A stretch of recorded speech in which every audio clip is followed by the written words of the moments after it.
Sometimes in our marriages, we don't have certain conversations that could be liberating because there are things that are hidden. And we don't, when we're having this discussion, we don't have all the information. One person has more information than the other on it, and they don't want to disclose this information as much as it's critical because they know this thing's going to cost me a lot of money. And not just money, it's going to cost me a lot in terms of life. And your experiences slant you in a particular way. Your experiences, they shape you. And the shape is not always compatible with the person you marry. You then have to make a commitment to make it work. And the first step of making it work is you need to accept that this is who you have. You're going to spend the first few years discovering what is it that you have to accept and make the best out of it with what you have. Wow. We all need healing. There's something from which we must heal. So meaning none of us are perfect. That alone must make us and cause us to remain tolerant at all times. With all the experiences that we've had, we can't argue the pain away. One experience that hurt us can be redeemed by a new experience that heals us. Hello friends, welcome back. Wow, what a journey we've had. This is now the last episode that we are having on this series of the theme, relationships that heal. Relationships that heal. We have not typically taken the couple, me and my person approach because we understand and appreciate that life is broader than that. But we want to finish off with a bit more focus on the relationship between me and my person. You know, how do we find healing in a couple relationships and what are the expectations? And what if those expectations are not met? How do we find healing? And once again, I have with me Pastor Mandla Lupondwana. For those who are new, if this is the first episode you are watching, do yourself a favor. Watch at least the one before this one in the series that we are running on relationships that heal, the first conversation that we had with Pastor Mandla, and then come back to this one. But you won't be lost nonetheless. It's all complementary, non-competitive engagements.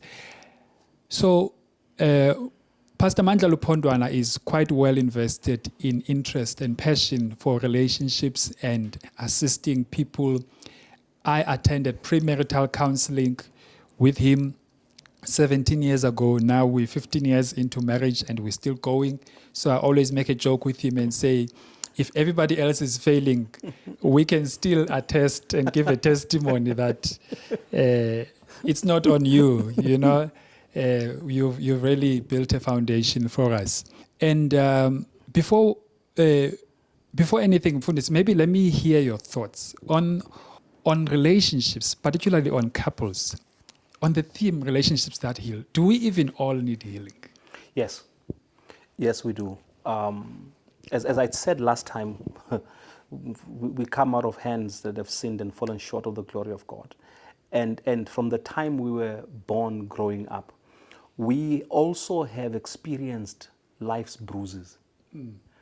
We've experienced life's disappointments. We've been hurt. We've been hurt emotionally by other people in intimate relationships, by parents, by siblings. We've been hurt by church leaders. We've been hurt by community leaders, hurt by a lot of people. So by the time you settle down with somebody, you are not a blank slate that's coming in fresh. You are somebody who comes with a lot of life's experiences. And your experiences slant you in a particular way. Your experiences, they shape you. And the shape is not always compatible with the person you marry. It's not always to say the shape is wrong. Sometimes the shape does not work. You know, when you see different shapes, a square, a triangle, and a circle, and you try a triangle in a square and it doesn't work, it's not that there's something wrong with the triangle. It's just not working in this particular. It's not a fit. It's not a fit. Yes. So when we talk about everybody needing healing, It's just that we've taken different shapes, and there's no predetermined shape where you say, these people are triangles, these people are squares. You are a shape that we've never seen. It's just you. Now I'm a shape that we've never seen. And it's two people, different shapes, and they're trying to fit. Yeah. And it's men. The reason why we spend 30, 40 years trying to figure it out is because there's no fit, but part of it fits. And the other part does not fit. You know, when you're trying a key and it's turning, but it's not completely turning. And you're like, it's like I'm almost there. Sometimes it's like that. And we don't give up. You know, 20 years, you're trying and you feel it 30, 40 years. And then you realize, And we've been nudging these kids, you know. And after 40 years, you're like, I'm not leaving. And at this point, I'm not starting over. So we all need healing. We all need healing. It's just that we don't always think we do. There's the unfortunate part of being married, or being in a part of a couple. Let's be a married couple. In that I usually view my shortcomings as not being a big deal, and yours are. So if I am a very punctual person but untidy, Yeah. I will tend to think of the tidiness as trivial. not that big a deal as being late.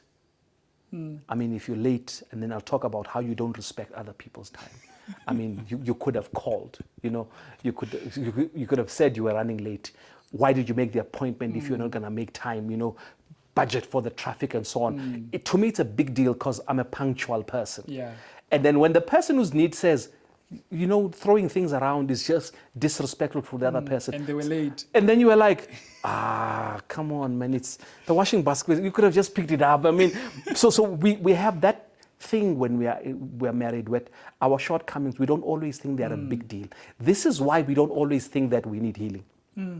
So if you talk, especially if you're talking to newlyweds, each one will think, I think my spouse needs help. I think my husband needs help. What about you? I mean, I'm fine.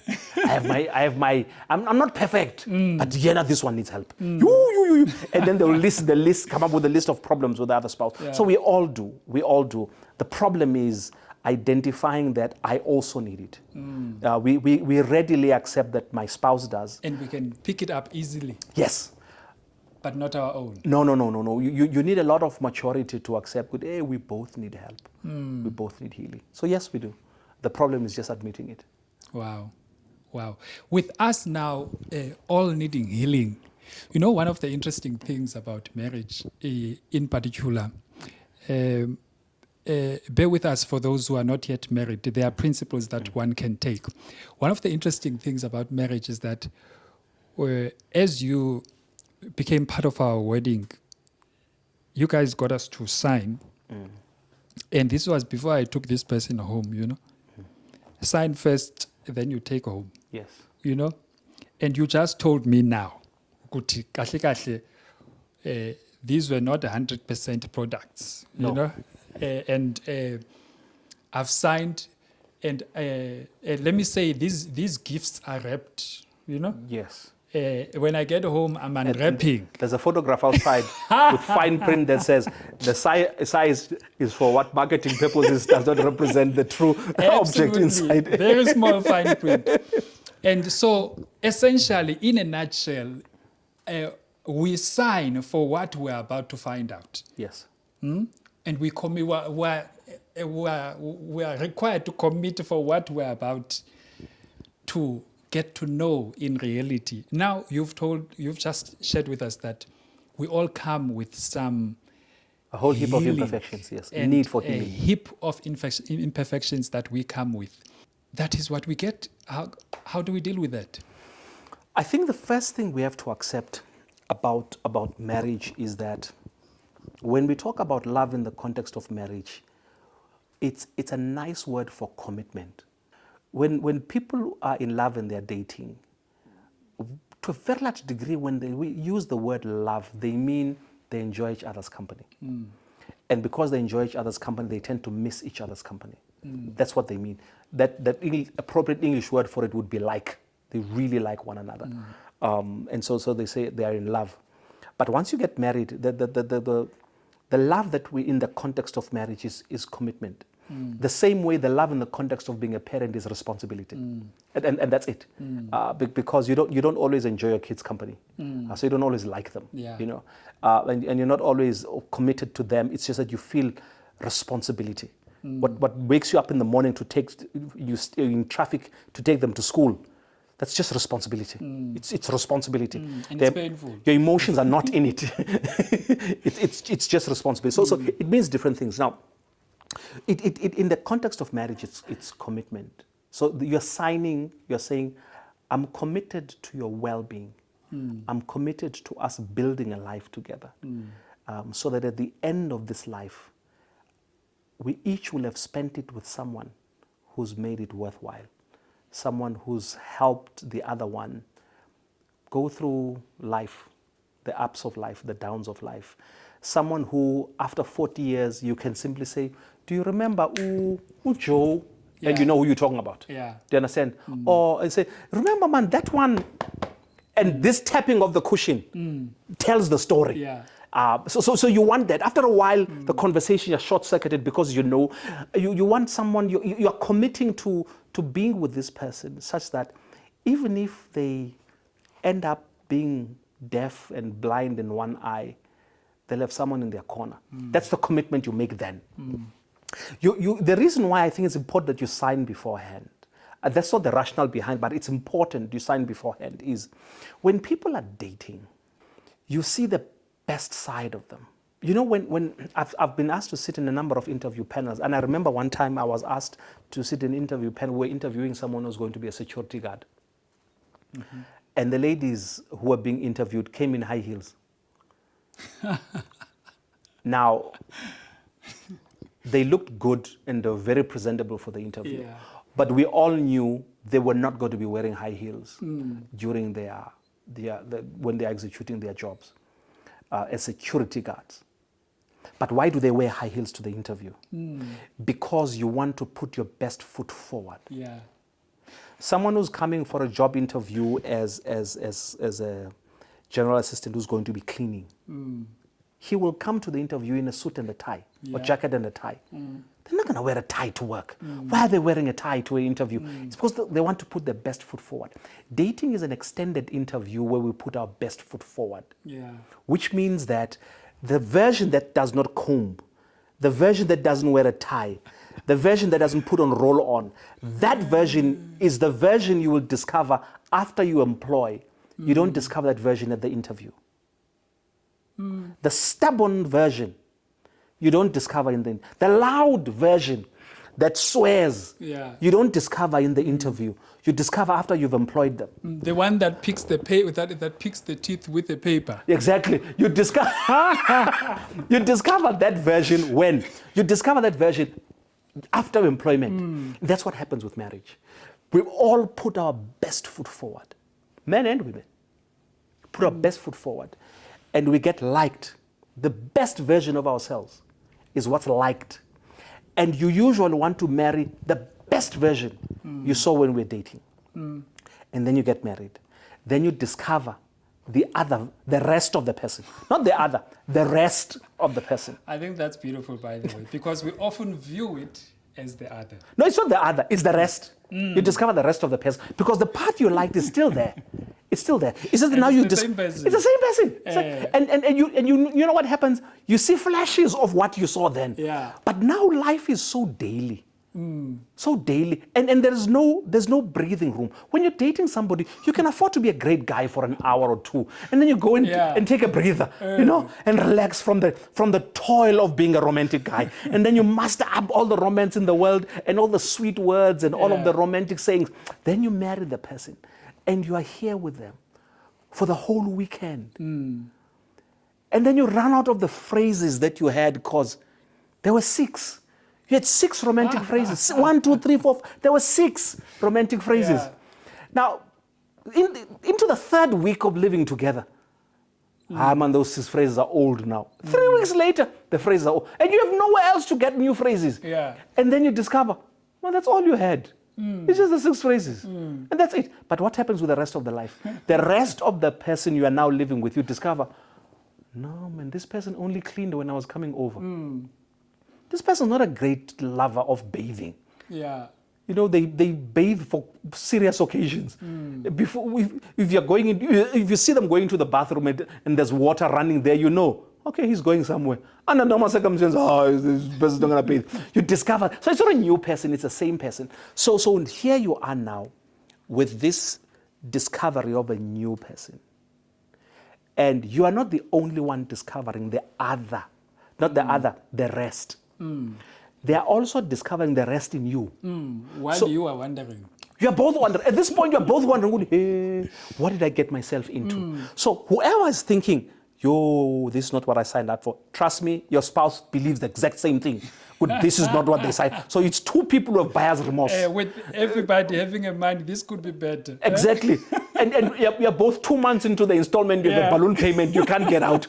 So what do? You then have to make a commitment to make it work. And the first step of making it work is you need to accept that this is who you have. You're going to spend the first few years discovering what is it that you have to accept. They are also discovering what is it that they have to accept. You're not going to change the adult you married. The same way your spouse is not going to change you. So what are you going to do? You're going to have to accept this is what I have and make the best out of it with what you have. Wow. Yo, uyangena. Let's make a silly example. Ye herpes. Yes. We meet on the streets, you know, ufake herpes, and in my language, excuse those who speak other languages, uyalalas. Yes. Zehla pinwell. Then you get there, and it's removed. And Naya is shocked that you have false teeth. So on the gentleman's side as well, I mean, whenever she would meet me with my clothes on me. You know, you and I are dressed up here. Yeah. You know, we're ready for the cameras for the episode. You know, our clothes are on us. Yes. But when this is over, only our wives will know where our socks are going to go. Yes. You know, whether they will be on the floor or they will be in the washing basket, you know. And it's them that know that side, and they only find out afterwards. On the other side. Can I add something to the gentleman? When you're going to go meet this lady, you have a budget, you work on it. Even the stingy guys know, I'm going to spend so much money on that day. Yeah. So see, she may not always know how stingy you are. Because whenever you meet, you spend, and it looks like you're spending freely because you've prepared yourself. Hey, and it's a window. And it's a window. and as such, you know that if you don't have a lot of money, you prescribe restaurant. Yeah. You know, there are times when you don't have a lot of money, so you can't take her to a place for her to go and choose. You meet her, you're already bringing food. And it looks like you were thoughtful. No, you didn't have money to ask her what you want. It's within budget. It's within budget. Because you didn't have money to ask what you want, you buy the food ahead of time and you rock up and you say, baby, you want something to eat? You're like, oh, you were so thoughtful. No, and you run with thoughtful because thoughtful looks good. But later on she discover, no man, this one is stingy. But when does she discover that? So now she has to accept, good man, I married a stingy guy here. I married a stingy guy. So we all discover things afterwards that take us aback. But now let's go to the sensitive stuff. Yeah. One of the things you took us through in premarital counseling is a whole engagement, very intense and emotional engagement that says premarital disclosure. Yeah? And you know what? It starts out with mild things like saying, disclose your debts. Yeah. Disclose your financial position and say, no, share documents. You know, you share pay slips, bank accounts, and whatever statements you have so the other person has a picture. And then you move on to disclose personal things. And by the way, there are people who get married having never seen the pay slip. Yeah. Having never seen what accounts this person has. I think we also learned back then to actually register ourselves on the credit bureaus. And we've had profiles on credit bureaus ever since, and we pull profiles every year, and we still, to date, Okay. 17 years later, we still to date print profiles yearly, and we share them with each other because the credit bureau records everything. Every debt is there for each person. And it helps to keep each other in check, you know. So they are genuine relationships that get into marriage. They are so excited. They do not want to know anything in case something goes wrong. True. And that's dangerous because you end up, one of the things we don't have when we are still dating is open and honest conversations about serious things.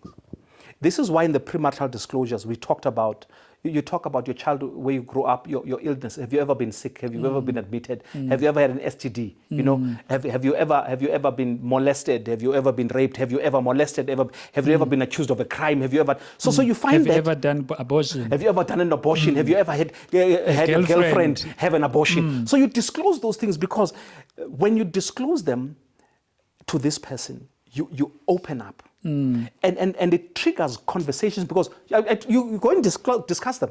And you open up and you talk about things that you would ordinarily be ashamed of. You open up about things that could be used to blackmail you. You open up about things to this person that make you feel, after you've opened up and they've received them well, you feel very safe with them. Yeah. And it's something that many people don't have before they get married. And they struggle because they discover things about one another. They live in fear that people are, he's going to find out, she's going to find out. And when it crops up, it becomes a fight. Because you're afraid of going into details. And when they ask you about it, you become very defensive. You go on the offensive because you don't want to talk about it. So it's something that just allows the two of you to be comfortable with one another. Because after that, you feel, I've told her everything. I've told him everything. And then all of a sudden, this relationship is a very safe space for you. There's nothing you can't disclose. If you could disclose that, there's nothing you can disclose. That's why once you've disclosed, when even people say stuff and they gossip and they say stuff about you, you are like, you don't even know the whole story, you know, and you think that's it, you know. Yeah, that's not even the whole story, and you think, hey, that's something to take along and to be excited about. Yes. If only you knew. Yes. If only you knew. You know, quite often that safe space to be able to disclose where you come from, and it's quite a growing engagement even with young people. I've noticed also on social media as well, and they always limit it to. They oversimplify it and limit it to what they call body count, which for me, you are simplifying a very complex problem, you know, because that is only a single element of the entire complexity of the person, because this person comes as a complete package of issues and experiences that they've had and that they've been through. Sometimes in our marriages, we don't have certain conversations that could be liberating because there are things that are hidden. And we don't, when we're having this discussion, we don't have all the information. One person has more information than the other on it, and they don't want to disclose this information as much as it's critical, because they know this thing's going to cost me a lot of money. And not just money, it's going to cost me a lot in terms of life. So it's important to have those disclosures because they help you open up, and they make this marriage very, very safe. Now, can I just touch briefly on the body count story? People, it's true, they're minimizing it. And you find that the reactions are not very helpful also. People will say, body count doesn't matter. So why should the person disclose? Now, the very fact that you don't want to disclose it means that it does matter. You're just trying to find a reason not to disclose it. Yeah. Because you have a sense of, if the person knew the body count, they would form a certain opinion about you, which you don't believe you are. You may not believe that you are, or you may believe that it's who you used to be, and that's not who you are now. It would not be fair to judge you based on what you used to be, or some things caused you to do what you did. But actually, what you want is, you don't want someone who's who's going to be with you and not know the body count, because you're always going to live in fear of them finding out. You want someone who's going to embrace you knowing it. Because once they know it and they embrace you, no one can ever make you feel bad about it. No one can ever blackmail you about it. Because if you could disclose that high body count, things you think are not as big a deal, you'll easily open up and disclose them. And this relationship will be safe. So we need safe spaces in our marriages. We need our marriages to be those safe spaces. But for that to happen, we need to feel safe to open up, disclose.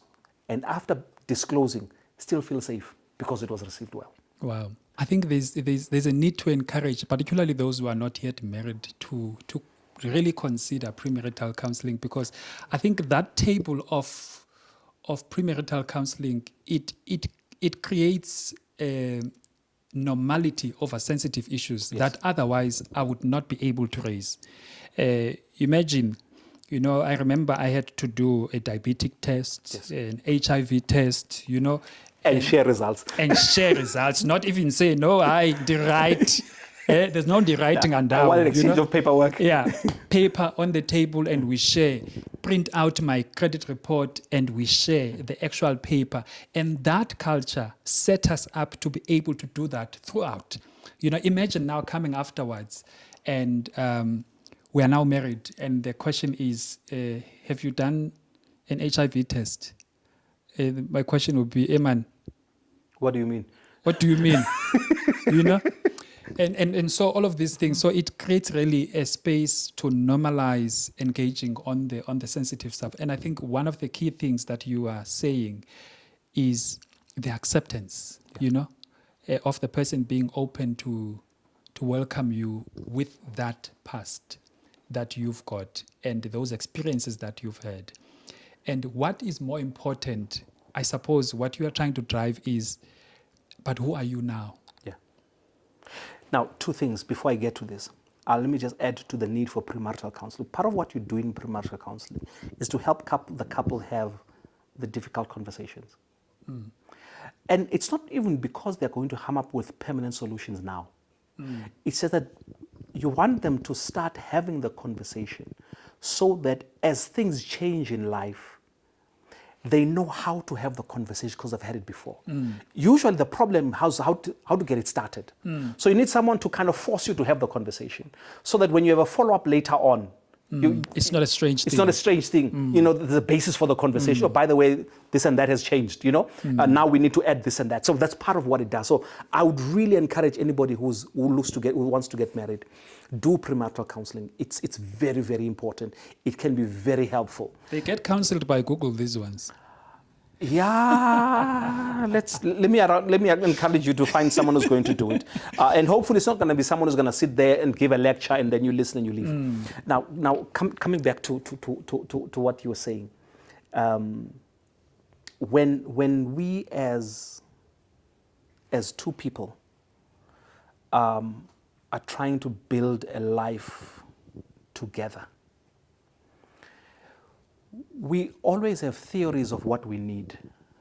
And to a large degree, you base your theory of what the relationship needs on what you need and what you can offer. Unconsciously, many times. Yeah. This is what I need and this is what I can offer. And you believe if this can be done, then it's sorted.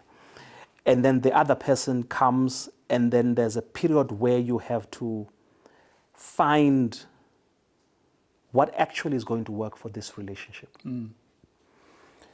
You grow up as a particular kind of person. You have a past. This is who you were. This is who you are now. And in many instances, who you are now comes with, hopefully, the benefit of having learned from your mistakes. You can be seen as who you were. In other words, if you are a player, it's possible you're going to be seen as a player. If you are a criminal, it's possible you're going to be seen now, even though you have changed. And so part of what you do in the relationship is to affirm that this is who I am. Which means Those of us who have a very glaring past must accept that for a while you are going to be seen for who you were until there is enough evidence to prove you are who you are. Wow. You can't be a player for 12 years, get married, and then expect us to believe that On the who 13th you year. are in the 13th year is who you are going to be for the next 12. It's unreasonable. Yeah. It's unreasonable. It's unfair. You don't trust me? Yes, I trust you. I trust you. But it's unfair to expect us to believe that the habits you formed for 12 years have disappeared overnight. It doesn't happen that way. You need to cultivate new habits. You need to demonstrate over time that you have unlearned the old things and you've learned new things. Yeah. And you're going to need another 12 years for us to say, you were, now you are. You have to embrace the challenge. This is it. This comes with having a past. It comes with having a past. Don't run away from it. Embrace it. I had a past. Now I'm going to demonstrate that I'm a new person. And this is what's one of the things that is very instructive about Alcoholics Anonymous. Alcoholics Anonymous, you have people say, I'm an alcoholic and I've been sober for 20 years. You're like, whoa. What do you mean? Now, if it was someone in a marriage, they would have said, I'm not anymore, Golo. Yes. I'm not anymore. You can't call me an alcoholic. I have not touched a drink in 20 years. But it's just that because they realize that certain addictions can last with you for an entire lifetime. Chronic. They're chronic. Now let me say something in relationships. There's something that usually affects men, probably women to an extent, but I know for a fact men, is that we grow up and promiscuity is celebrated. And we sometimes think that men are addicted to sex. And in most cases, and in some cases, it's not addiction to sex. It's addiction to novelty, something new. And then after having something new every few months, you get married. And all of a sudden, we are supposed to believe that your proclivity for something new is gone. You are going to struggle with that thing for a while, but you must demonstrate that you are not who you were, but who you are. It has nothing to do with trust. It has nothing to do with love. It has everything to do with the fact that we know how people are. And you are going to demonstrate to your spouse that you are now a new person. But it means that you must accept that there's work that has to be done. And as the spouse gives you the benefit of the doubt, you need to grab that benefit with both hands and make sure that you live up to it. And this is part of what makes this relationship safe, because your spouse gets to realize that your current conduct shows they are safe from your past. Because if your past resurfaces, this thing could collapse. Yeah. So now part of protecting them from your past is demonstrating that you're a new person now. Let me give you a question from the victim's side. Yes. Let me assume that both partners in that marriage, the couple, both of them, have been the people that were hurt where they come from. Both Yes. of them. Yes. They've been the good ones. Yes. Both of them. So let's assume that. And now they get into marriage. And what also attracts them to each other is that, hey, now they've hurt you. They find someone who understands, who's been someone in the same boat. Yes. Yeah, now you've been hurt. Men have done that to you. Hey, women have also done this to me, you know, and they come together. Now, in that seemingly perfect setup, both of them are victims, perfect for each other. How do they then survive Two an things. issue of possible hurt that will come? Firstly,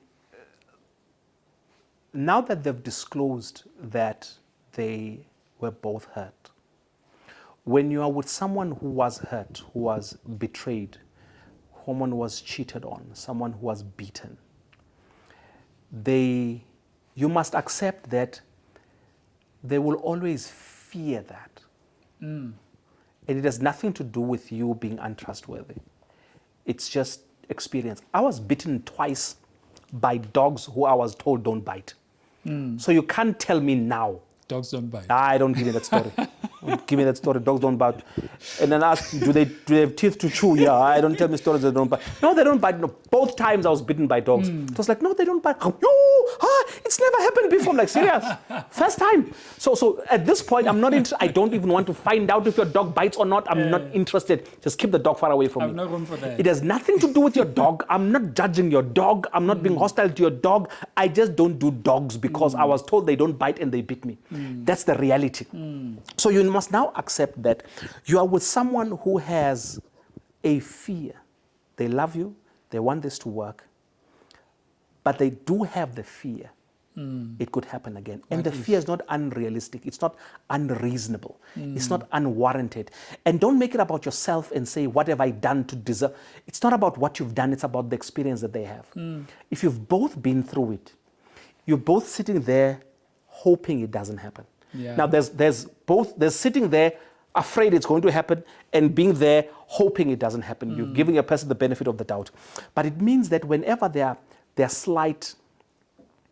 are things that could be interpreted either way, where you need the benefit of the doubt, their heart will quickly run to, oh Lord, it's happening again.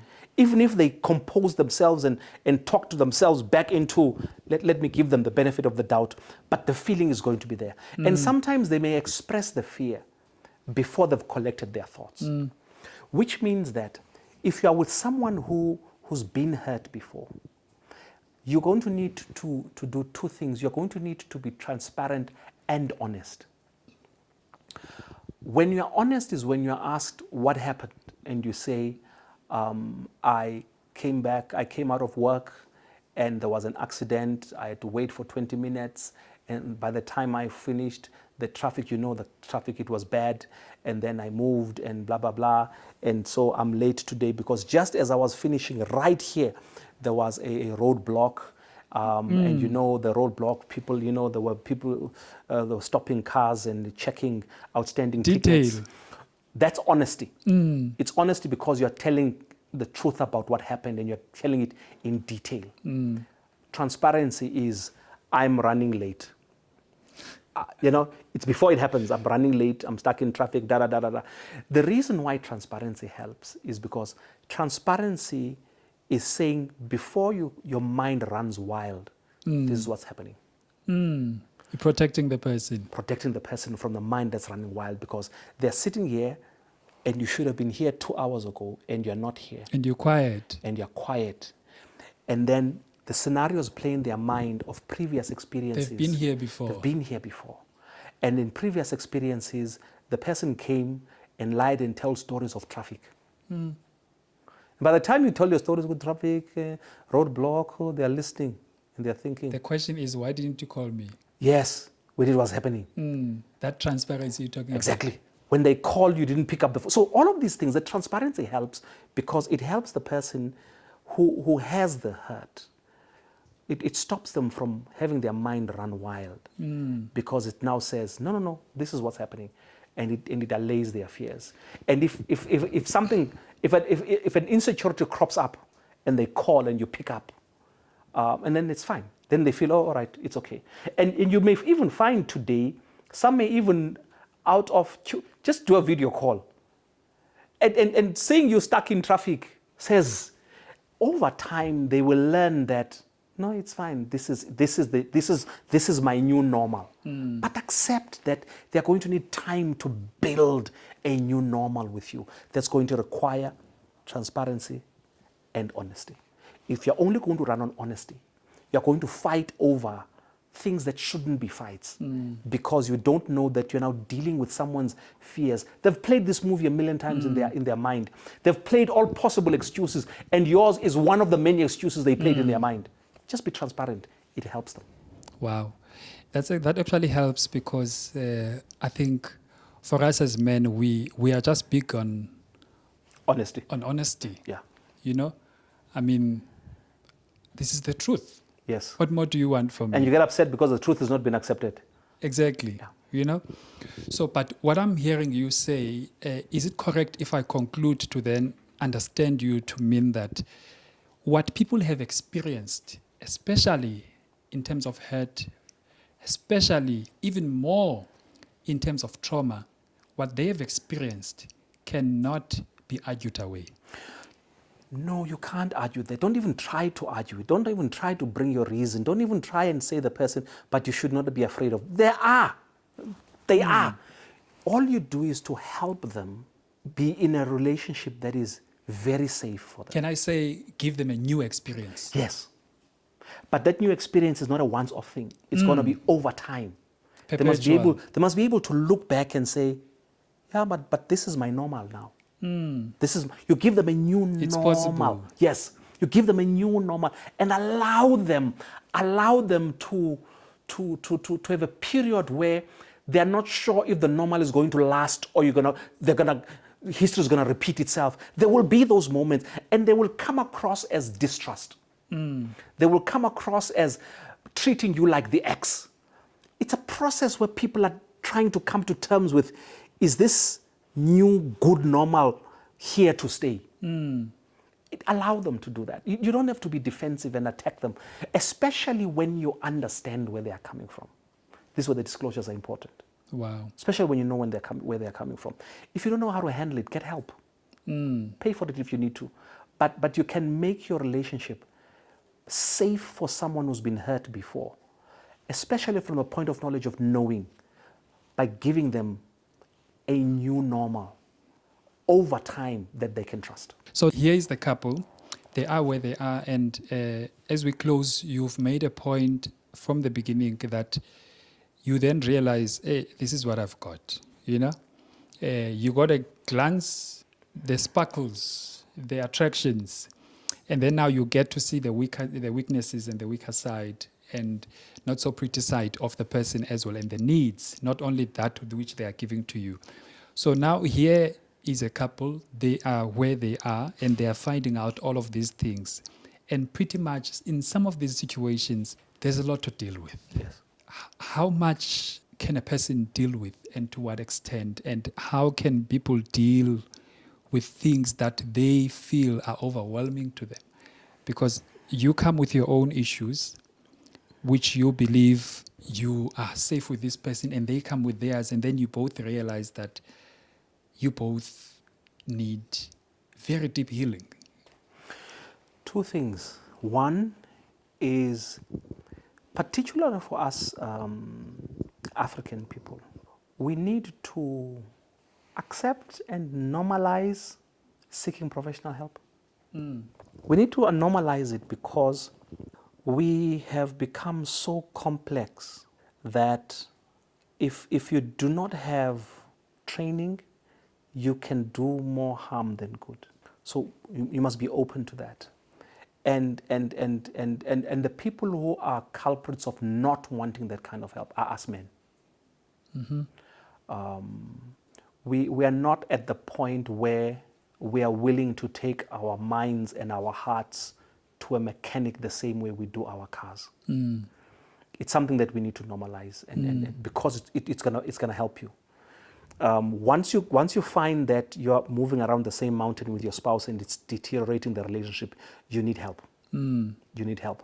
Now, sometimes the help may come through a pastoral counselor who will most likely do it for you for free. Well, let me not commit them. You could get it. Not anymore. They charge these ones. So you can get it from a pastoral counselor, you can get it from a professional counselor. Someone who's just going to help you work through some difficulties.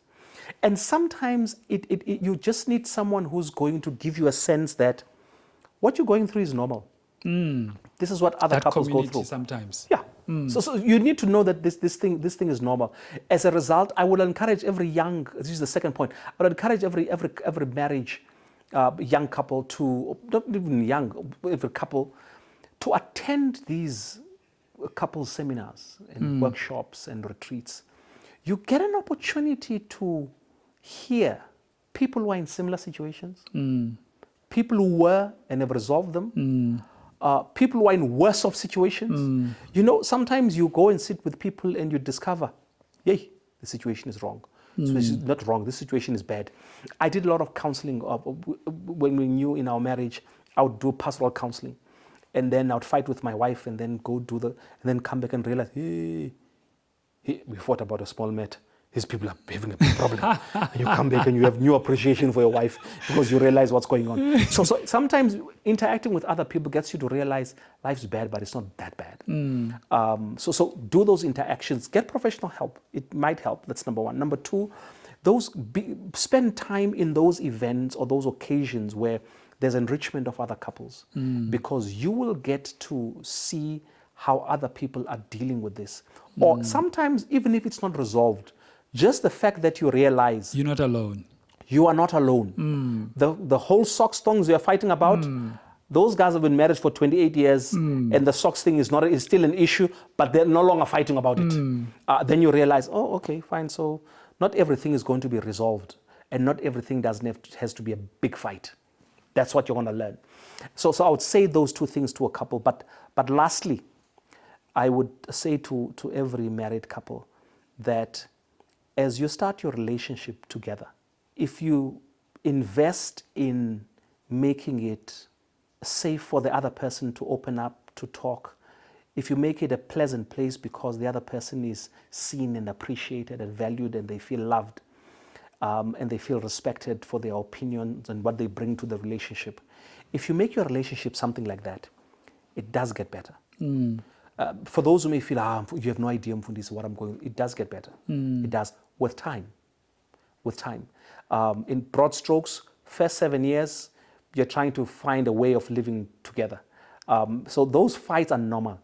I mean, if you're fighting, if you want to divorce each other, it's normal. It's okay. That you have to survive, because the same way you fought with your sibling you lived with in your home, this is like a sibling. You're growing, you're living together. You're going to fight over that. And then you're going to need to find a way of, how do I live with this person? Because it's a permanent roommate. On top of that, we are raising kids together. We are financing life together. Then the key thing is, how are you going to build a life with someone who can't change? And it gets better. Because as much as they're not changing, you are making it easier to live with. And man, it does get better. Wow. It does. Wow. Thank you, Mfundisi, for that. I think what I'm taking away is that in relationships, particularly for couples, all of us, as the pastor said, we all need healing. There's something from which we must heal. So meaning none of us are perfect. That alone must make us and cause us to remain tolerant at all times, because it's not only you are also being tolerated as well. And then the other thing that I also learned, we should be gentle with one another. Gentle with one another, and the other thing that I think I'm also learning is that with all the experiences that we've had, we can't argue the pain away. One experience that hurt us can be redeemed by a new experience that heals us. Yes. Guys, we were on a series on relationships that heal. If you have not watched the past episodes, please go back and watch them. We're basically going through a series of talks that give us something that concludes to a point of saying relationships, as much as they are between us and God, redemptive, they must also translate to our relationships with each other, and they must also be redemptive, because we are not perfect, we are imperfect beings, and what we then do with others, we must also know that it affects how they then treat other people. So it's important that in dealing with people, we become sensitive and make sure that we are agents of healing. May God bless you. They are also discovering what is it that they have to accept. You're not going to change the adult you married. The same way your spouse is not going to change you. So what are you going to do? You're going to have to accept, this is what I have.